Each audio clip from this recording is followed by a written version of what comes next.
Hi, so I've done a recording before on changing a speaker on the Logitech Z5500, and a lot of people were skeptical as to what I was doing, that it even work.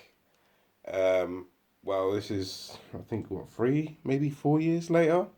Speaker's still working, the same Logitech system, which is here. Control dock, just muted it, is here. Still working. Backlight still doesn't work on it. Common problem on these. So I thought, well, just to really prove a point, why not put a kicker car speaker? Well, obviously it ain't gonna fit inside this box, but why not put a kicker box and sub wired to a Logitech speaker? So that's what we're gonna do today. I'm just gonna run a test quick just to show it's working, but that's what's going on today. So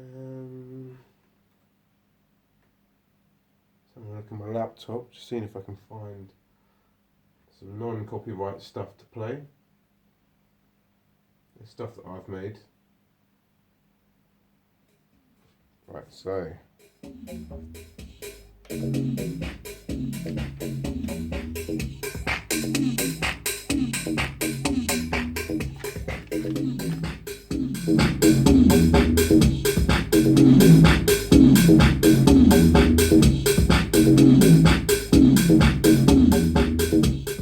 as you can see, there's no problems there whatsoever. That's all working fine. So, first thing we need to do, switch off. Let's take the kicker sub off.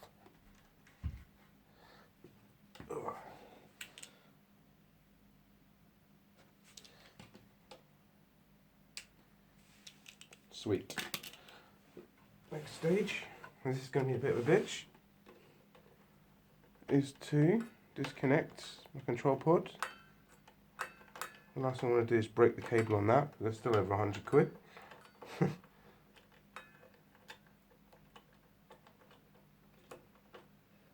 It wants to come out.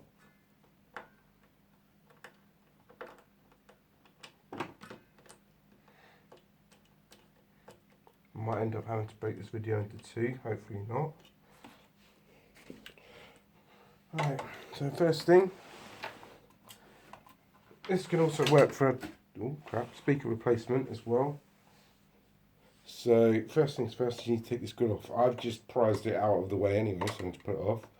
But it's literally held in with glue all the way along the side, so you just prize that out. As you can see, a JVC sub, which has been in this for years. So we're going to, first thing we're going to do is unscrew it.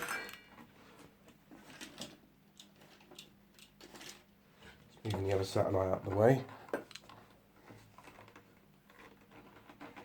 And the connector. Oh, only two speakers, but there's still a lot of wires. I'm not worried about the power connector because I've got more of those. First thing we want to do is unscrew the speaker. Oop.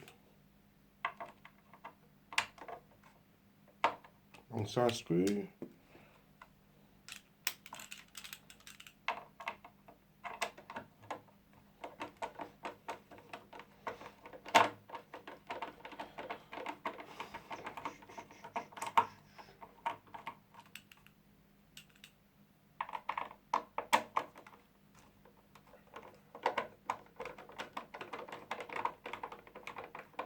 Don't want to do any speeding up because I don't want people accusing me of falsified my video or anything for whatever reason. Just it takes 3-4 minutes taking the screws out.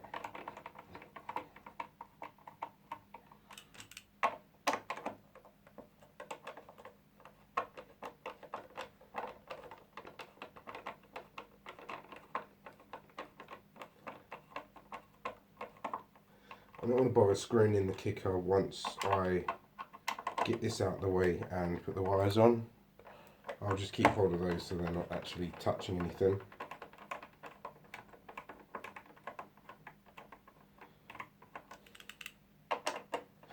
I know the kickers are much higher wattage also than this JVC, or the standard speaker, but it should, even if it's only a little, produce some sort of sound.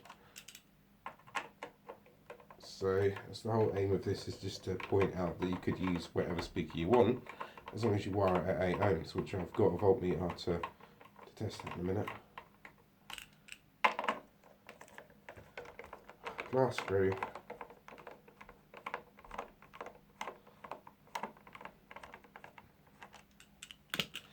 Right, so let's take all of these out.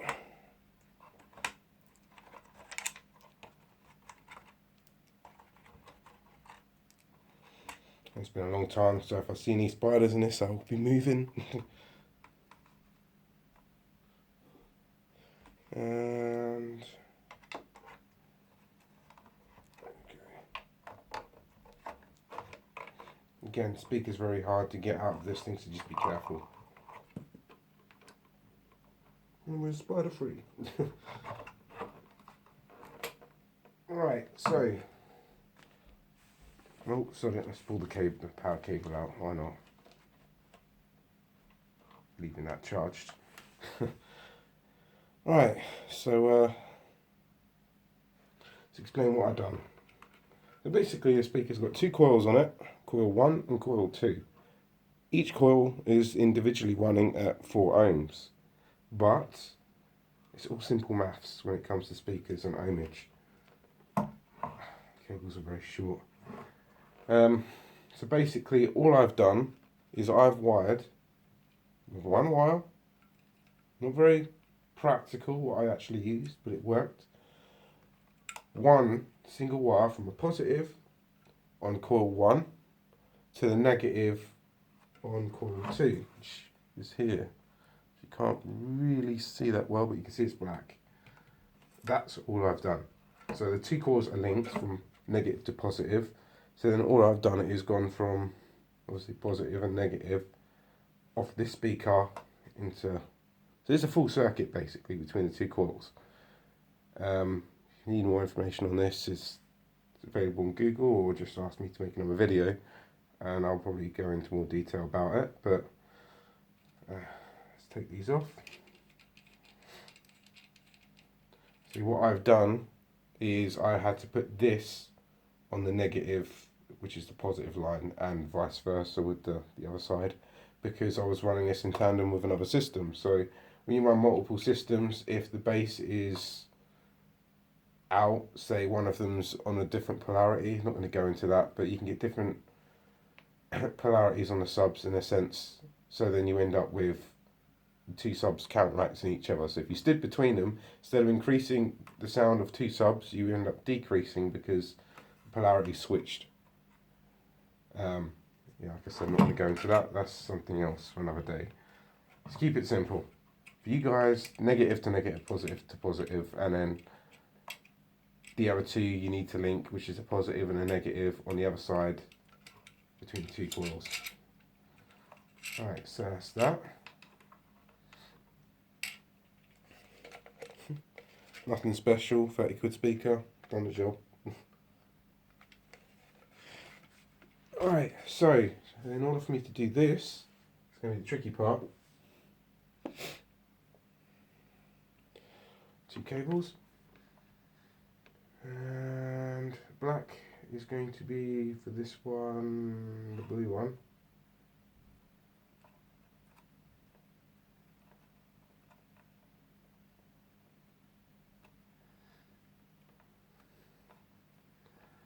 As I said, this is very impractical. Just doing this for a test, it's not a permanent fixture. Might have to strip this back a bit. Bear me 1 second.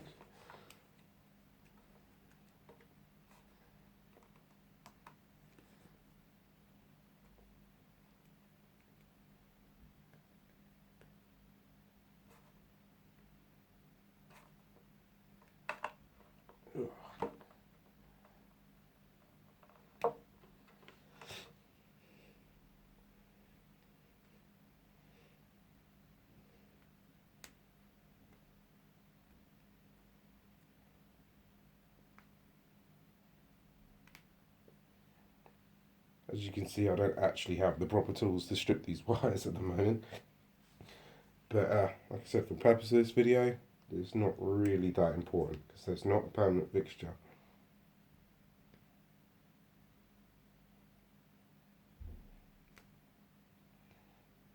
Right, a bit more copper exposed, so I need Mr. Negative.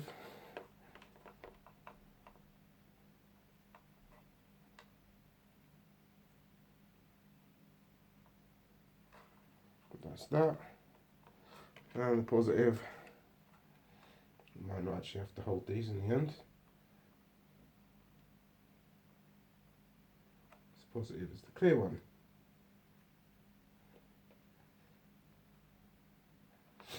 Alright, so let's put these in a position where I'm not going to have to worry about this.